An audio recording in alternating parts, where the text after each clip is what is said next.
तीन बहनों की लालची भाभी। करिश्मा, रेशमा और मनीषा तीन बहनें हैं। उनका एक भाई भी है, मयंक। मयंक अपनी बहनों को बहुत प्यार करता है, लेकिन मयंक की पत्नी सविता इस मामले में मयंक से बिल्कुल ही अलग है। वो अपनी ननदों का जितना बुरा कर सकती है उतना बुरा करती ही रहती है और अपनी ननदों पर हुक्म भी चलाती है। करिश्मा, करिश्मा, तुमने अभी तक नाश्ता नहीं बनाया? तुम्हारे भैया को ऑफिस जाने में देर हो रही है। हाँ भाभी, बस अभी बनाती हूँ। करिश्मा, तुम ये ढीलापन छोड़ दो। कल को पराए घर जाना है। वहाँ अगर तुम इस तरह से काम करोगी तो लोग क्या कहेंगे कि माँ ने और भाभी ने कुछ सिखाया नहीं। और तुम्हारी दोनों बहनें कहाँ हैं?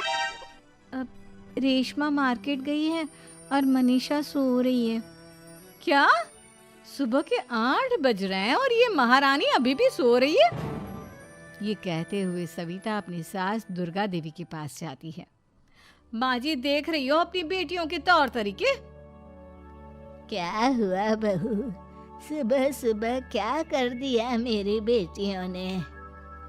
अरे एक तो अभी अभी उठकर किचन में गई है, दूसरी सुबह सुबह बाहर चली गई और तीसरी अभी तक सो रही है। क्या करूं मैं इन तीनों का? मैं तो परेशान हो गई हूँ। जा जाकर उठा उसे और रेशमा से मैं बात करती हूँ। सविता सीधा मनीषा के कमरे में जाती है और उससे कहती है, महारानी जल्दी उठो, सूरज सर पर आ गया है। भाभी थोड़ी देर और सोने दो ना, मैं रात को लेट सोई थी। वो क्या है ना, यूनिट टेस्ट चल रहे हैं। शराफत से उठती है या नहीं, या फिर पानी की भरी बाल्टी डालूं तेरे ऊपर? नहीं नहीं भाभी, मुझे बिस्तर में नहीं नहाना, उठती हूँ मैं। मनीषा जल्दी से उठकर बाथरूम में चली जाती है। सभी आराम से बैठकर नाश्ता कर रहे होते कि तभी रेशमा बाजार से हाथ में सामान लिए आ जाती है। रेशमा को देखते ही सविता उस पर बरस पड़ती है। लो, आ गई महारानी। ऐसा भी क्या सामान लाना था जो सुबह आंख मलते ही बाजार की तरफ रवाना हो गई? भाभी, कल आप ही तो चीख रही थी कि घर का सारा सामान मुझे ही लाना पड़ता है, घर में किसी को भी किसी काम से कोई लेना देना नहीं है। अब मैं बाजार जाकर सामान ले आई तो आपको इस बात से भी तकलीफ हो रही है? देख रही हो माँ जी, अपनी बेटी की जुबान कैंची से भी तेज चलती है। और मयंक, आप तो कुछ कहेंगे नहीं अपनी लाडली बहन को? रेशमा, अपनी भाभी से ऐसे बात नहीं करते। चलो माफी मांगो। भैया, मैं क्यों माफी मांगू? आप भाभी से बोलिए ना कि हम पर कम हुक्म चलाया करे। हम इस घर की बेटियां हैं और आपकी पत्नी की ननद है, नौकरानी नहीं। लो कर लो बात। इनकी भलाई के लिए कुछ भी बोलो तो इन्हें बुरा लग जाता है। इस घर में यही इज्जत है मेरी। देख लो माँ जी, आपकी बेटी किस लहजे में मुझसे बात कर रही है। सविता वहाँ से चली जाती है। मयंक को बहुत गुस्सा आता है, वो भी वहाँ से चला जाता है। फिर करिश्मा रेशमा को समझाती है। रेशमा, तुम्हें भाभी से माफी मांग लेनी चाहिए थी ना। लेकिन दीदी, मैंने कुछ किया ही नहीं, तो मैं माफी क्यों मांगू? हाँ करिश्मा दीदी, रेशमा दीदी जैसे ही घर में आई भाभी ही उन पर चिल्ला रही थी। हाँ, मैं मानती हूँ कि गलती भाभी की थी। मैं तो इसलिए बोल रही हूँ कि भाभी ने माँ को तो पूरी तरह अपने वश में कर लिया है। वो हमारी बात सुनती ही नहीं। मयंक भैया हमारे लिए हमेशा खड़े रहते हैं, इसलिए उनकी बात का मान तो तुम्हें रखना चाहिए था ना। कोई फायदा नहीं दीदी, कुछ दिनों की बात और है, भाभी उन्हें भी हमारे खिलाफ भड़का देंगी।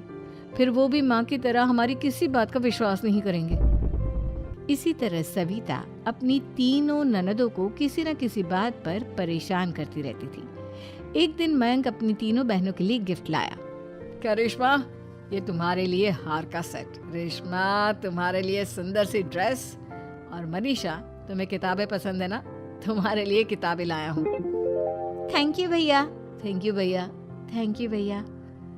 करिश्मा, तुम्हारा नेकलेस कितना सुंदर है। ये भैया कहाँ से ले आए होंगे? मैंने भैया को 3 दिन पहले फोन पर ये डिजाइन दिखाया था और आज भैया ये ले आए। सविता तो अपनी ननदों के गिफ्ट्स देखकर जल गई और करिश्मा का नेकलेस तो उसे भी बहुत पसंद आया था। अपनी बहनों के लिए कितना अच्छा नेकलेस लेकर आए हैं, मुझे कभी कोई गिफ्ट नहीं दिया।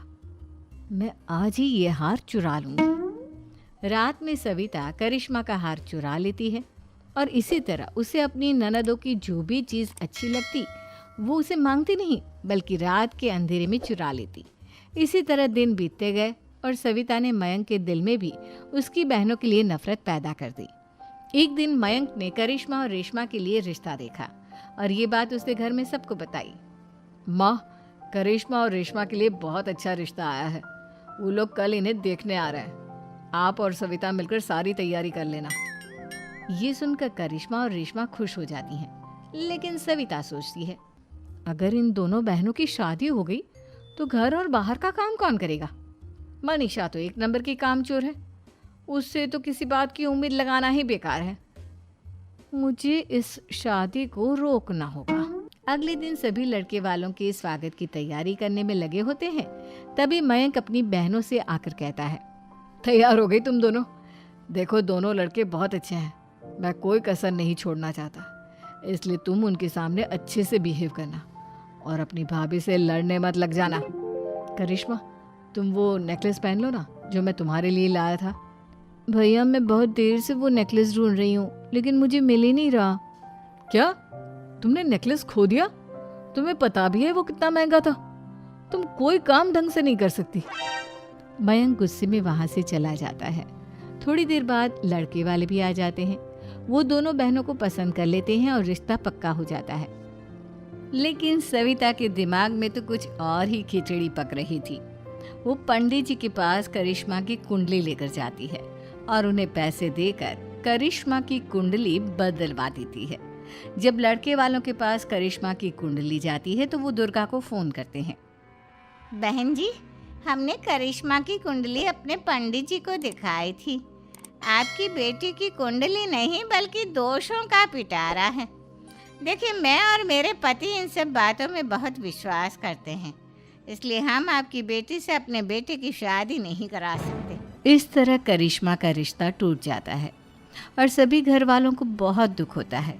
अब कविता सोचती है, चलो, करिश्मा का तो रिश्ता टूट गया, अब रेशमा का भी रिश्ता तोड़ना है। क्या करूं, क्या करूं? अब सविता आवाज बदलकर किसी अननोन नंबर से रेशमा के होने वाले ससुराल में फोन करती है।